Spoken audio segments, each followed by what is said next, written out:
ನನ್ನ ಪ್ರಶ್ನೆ ಮೇಡಮ್ ಅವರಿಗೆ, ಮೇಡಮ್ ನೀವ್ ಹೇಳಿದ್ರಿ ಈಗ ನಾವು ನಮ್ ಫುಡ್ ವಿಚಾರದಲ್ಲಿ ಕ್ವಾಲಿಟಿ ಕಡಿಮೆ ಆಗಿದೆ, ಕ್ವಾಂಟಿಟಿ ಜಾಸ್ತಿ ಆಗಿದೆ ಅಂತ. ಅದಕ್ಕೆ ಈಗ ಸೆಂಟ್ರಲ್ ಗವರ್ನಮೆಂಟ್ ಇಂದಾನೆ ನಮ್ಗೆ ಪ್ರೊವೈಡ್ ಮಾಡ್ತಿದ್ದಾರೆ ಏನು ಯೂರಿಯಾನ. ಮೊದ್ಲೆಲ್ಲ ನಾವು ಅಗ್ರಿಕಲ್ಚರ್ ಮಾಡ್ಬೇಕಾದ್ರೆ ನಮ್ಮ ಭೂಮಿಯ ಫಲವತ್ತತೆ ಹೆಚ್ಚಾಗ್ಬೇಕು ಅಂತ ತಿಪ್ಪೆ ಗೊಬ್ಬರನ ಮತ್ತೆ ಕೆರೆ ಒಂದು ಜೇಡಿ ಮಣ್ಣನ್ನ ನಾವು ಯೂಸ್ ಮಾಡ್ತಾ ಇದ್ವಿ. ಮಣ್ಣಿನ ಒಂದು ಫಲವತ್ತತೆ ಹೆಚ್ಚಾಗ್ಬೇಕು, ಅದರಿಂದ ಪೌಷ್ಟಿಕತೆ ಸಿಗುತ್ತೆ ನಮ್ಗೆ ಅಂತ.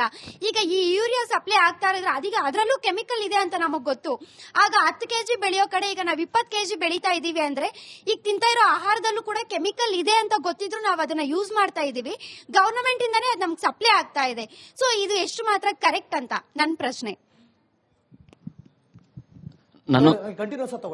ನನ್ನೊಂದು ಪ್ರಶ್ನೆ ಸರ್ಕಾರಕ್ಕೆ ಏನಂತಂದ್ರೆ, ಈಗ ಹೈಸ್ಕೂಲ್ ಲೆವೆಲ್ ಅಲ್ಲಿ ಲೈಫ್ ಸ್ಟೈಲ್ ಹೆಂಗಿರಬೇಕು, ನ್ಯೂಟ್ರಿಷನ್ ನಾವ್ ಹೆಂಗ್ ಮೇಂಟೈನ್ ಮಾಡಬೇಕು ಅನ್ನೋಂತ ಒಂದು ಕ್ಲಾಸ್ ನ ಸಿಲೆಬಸ್ ಅಲ್ಲಿ ಆಡ್ ಮಾಡಿ ಒಂದು ಹಾಫ್ ಅನ್ ಅವರ್ ಆಗ್ಬೋದು, 1 ಅವರ್ ಆಗ್ಬೋದು, ಒಂದು 15 days once hour monthly once ಒಂದು ಕ್ಲಾಸ್ ಮಾಡಿದ್ರೆ ಬಹಳಷ್ಟು ಹೆಲ್ಪ್ ಆಗುತ್ತೆ ಅಂತ ಅನ್ಸುತ್ತೆ. ಯಾಕಂದ್ರೆ ಅನ್ನೆಸೆಸರಿ ಥಿಂಗ್ಸ್ ನಮ್ಮ ಲೈಫ್ ಅಲ್ಲಿ ಯೂಸ್ ಆಗದಿರೋ ಅಂತ ಬಹಳಷ್ಟು ಓದ್ತಿದೀವಿ ನಾವು. ಈ ತರ ಯೂಸ್ ಆಗೋ ಓದಿದ್ರೆ ಚೆನ್ನಾಗಿರುತ್ತೆ ಅಂತ ಅನ್ಸುತ್ತೆ. ನನ್ ಕ್ವಶನ್ ಬಂದು ಡಾಕ್ಟರ್ ಸರ್ಗೆ ಮತ್ತೆ ಫುಡ್ ಡಯಟಿಸ್ಟ್ಗೆ. ನಾನೀಗ ಒಂದು ಹಾಸ್ಪಿಟಲ್ ಹೋದಾಗ ಮೆಡಿಕಲ್ ಸ್ಟೋರ್ ಅಲ್ಲಿ ನಾನೊಂದು ಫುಡ್ ಡೆವಲಪ್ಮೆಂಟ್ ಪ್ರಾಡಕ್ಟ್ ಅಲ್ಲಿ ನಾನು ಜಿಮ್ ಅಲ್ಲಿ ಏನ್ ನೋಡ್ತಿದ್ದೆ, ಅದು ಕೆಲವೊಂದು ಪ್ರಾಡಕ್ಟ್ ಇಂಗ್ರೀಡಿಯೆಂಟ್ಸ್ ಅಲ್ಲಿ ಅದೊಂದು ಲಿಸ್ಟ್ ನ ನೋಡಿದೆ. ನಾನು ಚಿಕ್ಕ ಮಕ್ಕಳಿಗೆ 3 ಇಂದ 5 ವರ್ಷ ಕೂಡ ಮಕ್ಕಳ ಫುಡ್ ಗ್ರೋ ಡೆವಲಪ್ಮೆಂಟ್ ಪ್ರಾಡಕ್ಟ್ ಅಲ್ಲಿ ಇತ್ತು. ಅದು ಚಿಕ್ಕ ವಯಸ್ಸಲ್ಲೇ ಕೊಡ್ತಾ ಇದೆ. ದೊಡ್ಡವ್ರ ಕನ್ಸ್ಯೂಮರ್ ತಪ್ಪು ಅಂತ ಇದಕ್ಕೆ ಏನ್ ಹೇಳ್ತೀರಾ ನೀವು? ಒಂದ್ ನಿಮಿಷ ಲಾಸ್ಟ್ ಸರ್ ನೀವು ತಗೊಳ್ಳಿ. ಸರ್ ತಗೊಳ್ಳಿ, ಕ್ವಶನ್ ಕೇಳಿ. ಸರ್ ನಮಸ್ಕಾರ. ಸರ್ ಇವಾಗ ಸ್ಕೂಲ್ಗಳಲ್ಲಿ ಎಲ್ಲ ಅಪೌಷ್ಟಿಕ ಆಹಾರನೇ ಕೊಡೋದು, ಆದ್ರೆ ಒಂದೇ ಒಂದು ಮುಟ್ಟೆ ಕೊಟ್ಬಿಟ್ಟು ಅಲ್ಲಿ ಸಮಾಧಾನ ಮಾಡ್ಬಿಡ್ತಾರೆ. ಒಂದೇ ಒಂದು ಮೊಟ್ಟೆ ಕೊಟ್ಬಿಟ್ಟು ಸಮಾಧಾನ ಮಾಡ್ತಿದಾರಂತೆ. ಅದು ನಿಜಾನೇ ಸರ್. ಯಾಕಂದ್ರೆ ಯಾರಿಗ್ ಬೇಕು ಯಾರಿಗ್ ಬೇಡ. ಯಾಕಂದ್ರೆ ಅಲ್ಲಿ ಏನು ಕೊಡ್ತಾ ಇಲ್ಲ. ಅಲ್ಲಿ ಒಂದ್ ಮುಟ್ಟೆ ಕೊಟ್ಬಿಟ್ಟು ಅದು ಎಲ್ಲ ಆಹಾರನು ಪೌಷ್ಟಿಕ ಆಹಾರನೇ ಕೊಡೋದು. ಸರ್ಕಾರ ಇದಕ್ಕೇನೇ ಆಗಿಲ್ಲ sir. Okay, vote Nagendra Babu. Yes, ಈಗ ಸರ್ ಈಗ ಒಂದು ಮೇನ್ ಇಂಪಾರ್ಟೆಂಟ್ ಕ್ವಶನ್ ಈಗ ಫುಡ್ ಕ್ವಾಲಿಟಿ ಕಡಿಮೆ ಆಗ್ತಾ ಇದೆ. ಅಲ್ಲ, ಅಪೌಷ್ಟಿಕತೆ ಕಾರಣಕ್ಕೆ ಅಂತೇಳಿ ಮೊಟ್ಟೆ ಒಂದು ಕೊಟ್ಬಿಟ್ಟು ಸುಮ್ಮನೆ ಆಗ್ಬಿಡ್ತಿದ್ದಾರೆ ಅಂತೇಳಿ. ಹಾಗಾದ್ರೆ ಇನ್ನು ಏನ್ ಕೊಡ್ಬೇಕಿತ್ತು ಅಂತ ನೀವು ಕೇಳಾಗ, ಸೊ ಮೊಟ್ಟೆ ಬದಲು ಬೇರೆ ಕೊಡ್ಬೋದಿತ್ತು ಅಂತ ನೀವು ಮೊಟ್ಟೆ ಜೊತೆಗೆ ಇನ್ನು ಏನಾದ್ರೂ ಕೊಡ್ಬೇಕಿತ್ತು ಅಂತ ಹೇಳ್ತಾರೆ. ಮೊಟ್ಟೆ ಜೊತೆ ಏನಿವೆ, ನಾನು ಅದ್ರ ವಿಷಯಕ್ಕೆ ಬರ್ತೀನಿ. ನಾನು ಬರ್ತೀನಿ. ಸೊ ಈಗ ಇನ್ನೊಂದು ಪ್ರಶ್ನೆ ನೀವು ಕೇಳಿದ್ರಿ ಡಾಕ್ಟರ್, ಏನಂತ ಕೇಳ್ಬೋದಾ ಮತ್ತೆ?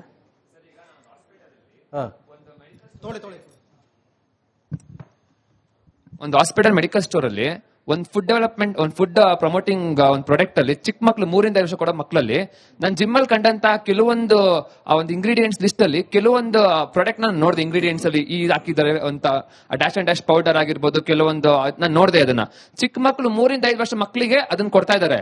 ಬೇರೆ ಹೆಸರಲ್ಲಿ ಟ್ಯಾಗ್ಲೈನ್ ಅದನ್ನ ಗ್ರೋತ್ ಪ್ರಮೋಟಿಂಗ್ ಗ್ರೋತ್ ಡೆವಲಪ್ಮೆಂಟ್ ಅಂತ ಹೇಳ್ಬಿಟ್ಟು ಕೊಡ್ತಿದ್ದಾರೆ. ಆದ್ರೆ ದೊಡ್ಡವರು ಅದನ್ನ ಜಿಮ್ ಅಲ್ಲಿ ಕನ್ಸ್ಯೂಮರ್ ತಪ್ಪು ಅಂತ ಹೇಳ್ತಿದ್ದಾರೆ. ಇದಕ್ಕೇನ್ ಹೇಳ್ತೀರಾ ನೀವು? ಇಲ್ಲ, ಅದು it is A licensed drug ನೀವು ನೋಡಿದ್ರು ಅಥವಾ ಸ್ಪೂರಿಯಸ್? ಈಗ ಬಹಳಷ್ಟು ಡ್ರಗ್ಸ್ ಸ್ಪೂರಿಯಸ್ ಬರುತ್ತೆ. ಈಗ ಚಿಕ್ಕ ಮಕ್ಕಳಿಗೆ ಕೊಡಬಹುದು. ಎಷ್ಟೊಂದು ಕಾಫ್ ಸಿರಪ್ಸ್, ಎಷ್ಟೊಂದು ನ್ಯೂಟ್ರಿಷನಲ್ ಪ್ರೋಟೀನ್ ಇದನ್ನೆಲ್ಲ ಕೆಲವೊಂದು ಬ್ಯಾನ್ ಮಾಡಿದ್ದಾರೆ ಗವರ್ಮೆಂಟ್ ಆಫ್ ಇಂಡಿಯಾ. ಅದು ಬ್ಯಾನ್ ಮಾಡಿರೋ ಲಿಸ್ಟ್ ಅಲ್ಲಿ ಇರೋದೇನಾದ್ರು ಕೆಲವೊಬ್ರು ಮಾಡ್ತಾ ಇದ್ದಾರೋ ಅಥವಾ ನಮಗೆ ಗೊತ್ತಿಲ್ಲ. ಯಾಕಂದ್ರೆ ಸ್ಪೂರಿಯಸ್ ಮೆಡಿಸಿನ್ಸ್ ಬಹಳಷ್ಟು ಬರ್ತಾ ಇದೆ, ವಿಚ್ ಇಸ್ ಮಿಕ್ಸ್ಡ್. ನಿಮ್ದು ಮೈಕ್ ಆಡಿಯೋ ಕ್ಯಾಚ್ ಆಗಲ್ಲ. ಅಶ್ವಿನ್ ಸರ್, ಕಡೆಯದಾಗಿ 2 ನಿಮಿಷ ಅಷ್ಟೇ ನಮ್ಮ ಹತ್ರ ಟೈಮ್ ಇರೋದು. ಕ್ವಿಕ್ ಆಗಿ ಒಂದೊಂದು ಪ್ರಶ್ನೆಗಳಿಗೆ, ಅಂದ್ರೆ ನಮ್ಮ ಈ ಒಂದು ಕಾರ್ಯಕ್ರಮದ ಮೂಲಕ ಒಂದು ಸ್ಪಷ್ಟ ಸಂದೇಶ ಹೋಗಬೇಕು, ಜಾಗೃತಿ ಮೂಡಿಸುವಂತ ಕೆಲಸವನ್ನು ಮಾಡಬೇಕು. ಯಾಕಂದ್ರೆ ಸರ್ಕಾರ ಏನ್ ಮಾಡುತ್ತೋ ಬಿಡುತ್ತೋ ಸೆಕೆಂಡ್, ಆದ್ರೆ ನಮ್ಮ ಜೀವ ನಮ್ಮ ಕೈಯಲ್ಲಿರೋದ್ರಿಂದ ನಮ್ಮ ವೀಕ್ಷಕರು ಏನ್ ಮಾಡ್ಬೇಕು ಅಂತೇಳಿ ಕ್ವಿಕ್ ಆಗಿ ಒಂದು 30 ಸೆಕೆಂಡ್ ಅಲ್ಲಿ ಪ್ಲೀಸ್ ಏನ್ ಸಂದೇಶ ಕೊಡಬೇಕು? ಬಹಳಷ್ಟು ಯಂಗ್ ಏಜ್ ನಲ್ಲಿ ಈ ತರ ಹೃದಯ ಕಾಯಿಲೆಗಳು, ಈ ತರ heart attack, immediate sudden cardiac death ಆಗ್ತಾ ಇರೋದ್ರಿಂದ ನೀವೊಂದು ಪ್ರಶ್ನೆ ಕೇಳ್ತಾ ಇದ್ರಿ. ಸರ್ ನಮಸ್ತೆ. ಇತ್ತೀಚೆಗೆ ಹೃದಯ ಕಾಯಿಲೆಗಳು ಜಾಸ್ತಿ ಆಗ್ತಾ ಇದಾವೆ. ಇದಕ್ಕೆ ನೂರಾರು ಕಾರಣಗಳಿದಾವೆ.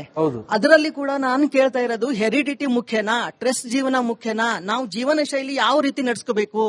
ಎಲ್ಲ ಆಹಾರ ಪದಾರ್ಥಗಳಲ್ಲೂ ವಿಷ ಪದಾರ್ಥಗಳಿದಾವೆ. ತರಕಾರಿ ತಿಂದ್ರು ವಿಷ ಪದಾರ್ಥ ಇದೆ, ಕಾಳು ಕಡಿ ತಿಂದ್ರು ವಿಷ ಪದಾರ್ಥ ಇದೆ, ಎಣ್ಣೆ ತಿಂದ್ರು ವಿಷ ಪದಾರ್ಥ ಇದೆ. ಆಯ್ತು, ನಾನು ತಮ್ಮ ಪ್ರಶ್ನೆಗೆ ಉತ್ತರ ಹೇಳ್ಬಿಡ್ತೀನಿ. ಒಂದು ಟಿಬಿ ಕಾಯಿಲೆ ಅಂತಂದ್ರೆ ಒಂದು ಟ್ಯೂಬರ್ಕ್ಯುಲೋಸಿಸ್ ಬ್ಯಾಕ್ಟೀರಿಯಾದಿಂದ ಬರುತ್ತೆ. ನಿಮೋನಿಯಾ ಅಂತಂದ್ರೆ ಸ್ಟ್ರೆಪ್ಟೋಕಾಕಸ್ ಬ್ಯಾಕ್ಟೀರಿಯಾದಿಂದ ಬರುತ್ತೆ. ಹೃದಯ ಕಾಯಿಲೆ ಮತ್ತು ಕ್ಯಾನ್ಸರ್ ಕಾಯಿಲೆ ಇವೆರಡು ಮಾತ್ರ ದೇ ಆರ್ ಮಲ್ಟಿ ಫ್ಯಾಕ್ಟೋರಿಯಲ್. ಇದರಿಂದನೇ ಬರುತ್ತೆ ಅಂತ ಹೇಳಲಿಕ್ಕೆ ಆಗೋದಿಲ್ಲ. ನೀವು ಹೇಳ್ತಾ ಇರೋದು ಸ್ಟ್ರೆಸ್ ಇಂದನೂ ಇರಬಹುದು, ಆಹಾರದಿಂದ ಇರ್ಬೋದು, ಆನುವಂಶಿಕತೆಯಿಂದ ಇರ್ಬೋದು, ಅಥವಾ ಮೊದಲೇ ಹೃದಯ ಕಾಯಿಲೆ ಒಳಗಡೆ ಹೃದಯ ತೊಂದರೆಗಳಿಂದ ಇರ್ಬೋದು, ಅಥವಾ ಡಯಾಬಿಟಿಸ್ ಇಂದ ಇರ್ಬೋದು, ಹೈಪರ್ ಟೆನ್ಷನ್ ಇಂದ ಇರ್ಬೋದು, ಹ್ಯಾಬಿಟ್ಸ್ ಇಂದ ಇರ್ಬೋದು. ಎಷ್ಟು ಈಗಲೇ ನಮಗೆ 8-9 ಕಾರಣಗಳು ಗೊತ್ತಾಗಿದೆ. ಸೊ ಎಲ್ಲಾ ಕಾರಣಗಳು ಸೇರಿದಾಗ ಹೌದು ಸರ್, ಅದೇ ಒಂದು ಕಾರಣದಿಂದ ಆದ್ರೆ ನಾವು ಏನಂತಂದ್ರೆ ದಯವಿಟ್ಟು ಕ್ಷಮೆ ಇರಲಿ ಎಲ್ಲರಲ್ಲೂ ಕೂಡ ನಾನು ಕ್ಷಮೆ ಕೇಳ್ತಾ ಇದ್ದೇನೆ. ಯಾಕಂದ್ರೆ ನಾವು ಕಳೆದ 1.25 ಅವರ್ನಿಂದ ಇದೆಲ್ಲದರ ಬಗ್ಗೆ ಚರ್ಚೆನ ಮಾಡ್ಕೊಂಡ್ ಬರ್ತಾರೆ. ನಮ್ಮ ಹತ್ರ ಸಮಯ ಇರೋದಿಷ್ಟೇ, ಮಾತಾಡ್ತಾ ಹೋದ್ರೆ ಇನ್ನೂ ಮಾತಾಡ್ತಾನೆ ಇರಬೇಕು. ಕಡೆಯದಾಗಿ ಎಲ್ರಿಗೂ ಕೂಡ ಥ್ಯಾಂಕ್ಸ್ ಹೇಳ್ತಾ ಒಂದು ವಿಚಾರವನ್ನ ಹೇಳಲೇಬೇಕು.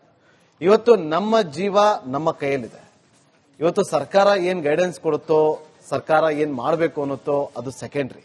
ಆದ್ರೆ ಫಸ್ಟ್ ನಾವು ಎಚ್ಚೆತ್ಕೊಳ್ಬೇಕು, ನಾವು ಜಾಗೃತರಾಗಬೇಕು.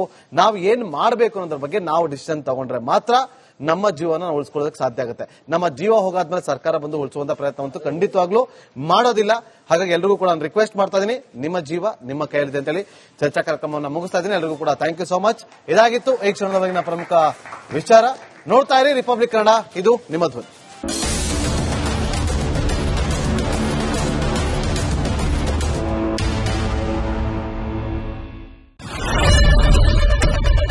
ಏನ್ ಪ್ರಾಬ್ಲಮ್ ಇಲ್ಲ ಏರಿಯಾದಲ್ಲಿ? ಏನ್ ಪ್ರಾಬ್ಲಮ್? ಏನ್ ನಿಮ್ ಪ್ರಾಬ್ಲಮ್? ಇದೆಲ್ಲ ಪ್ರಾಬ್ಲಮ್ ಆಯ್ತಿಲ್ಲ ಹೇಳಿ.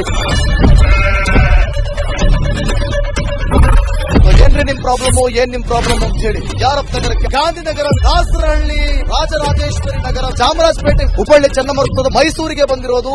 ಬ್ಯಾಡಗಿ ತಾಲೂಕಿಗೆ ನಾವು ಬಂದಿವ್ರಿ.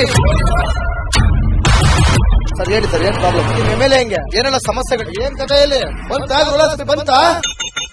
ಯಾಯಪ್ಪ ಯಾವತ್ತೂ ಬಂದಿಲ್ಲ. 2 months ಇಂದ ನೀರಿಲ್ಲ. ಟ್ಯಾಂಕರ್ ಬರ್ಬೇಕಾದ್ರೆ ರೋಡ್ ಸರಿ ಇಲ್ಲ. ಯಾರ ಹತ್ರ ಹೋಗಿ ಹೇಳೋದಕ್ಕೆ ನಮ್ಗೆ ಯಾರು ಇಲ್ಲ. ಇಲ್ಲಿ ಕಿತ್ತೋದ್ರೆ ಏನ್ ಅಲ್ಲ ಹಾಳಾಗೋದ್ರು ಇದು ಯಾರು ನೋಡರೇ ಗತಿ ಇಲ್ಲ. ನಾವಿದ್ದೀವಿ ಅಂತಾರೆ. ಇವಾಗ ಯಾರು ಎಮ್ಎಲ್ಎ ಮಗ ಒಂದ್ ದಿವಸನೂ ಬಂದಿಲ್ಲ. ಫುಲ್ ಸ್ಟ್ಯಾಂಡರ್ಡ್ ಲಕ್ಸುರಿಯಸ್ ಬೆಡ್ರೂಮ್ ಐತ್ರಿ ಅದ. Taj West End tradition blue. Meeting ನಿಮ್ದು ಮೀಟಿಂಗ್ ಇಲ್ಲಿ ಮಾಡ್ರಿ. ಇಷ್ಟು ವರ್ಷ ಆಯ್ತು, ಇದಕ್ಕೆಲ್ಲ ಯಾರು ಸರ್ ಜವಾಬ್ದಾರಿ? 200 ರೂಪಾಯಿ ಹೋಗ್ತೀನಿ ಬರ್ತಾ ಇದ್ದೀನಿ. ಬ್ಯಾಂಕಿಗೆ ಹೋಗ್ತೀನಿ ಬರ್ತೀನಿ 2000 ಮತ್ತೆ ಬರ್ತಾ ಇಲ್ಲ. 2000 ನಮ್ದೇ ಹೊಂಟೈತು. ನಿಲ್ಲು ಮೇಲೆ ಭಾರಿ ಐಟ್ ಅದಲ್ಲ ಮಾರೇ. ಬರಲ್ಲ ಕಣ್ರಿ ಸರ್. ರಾತ್ರಿ 1 ಗಂಟೆವರೆಗೂ ಎಣ್ಣೆ ಅಂಗಡಿ ತೆಗಿಬೇಕಾದ್ರೆ ಬೆಳಗ್ಗೆ 4 ಗಂಟೆವರೆಗೂ ತೆಗಿಬೋದಲ್ಲ. ಮಗನೂ ನೋಡಲ್ಲ, ಯಾರು ನೋಡಲ್ಲ. ನಾನು ಒಬ್ಬಳು ನೋಡ್ಕೊಂತೀರಜ್ಜ. ಮೊಮ್ಮಕ್ಕಳಿಗೆ ಅಮ್ಮ ಅಪ್ಪ ಇಲ್ಲ, ಅವರು ನೋಡಿ ಬದುಕ್ತಾ ಇದೀವಿ. ದೇವ್ರು ಬಿಟ್ಟಂಗೆ ಆಗುತ್ತೆ.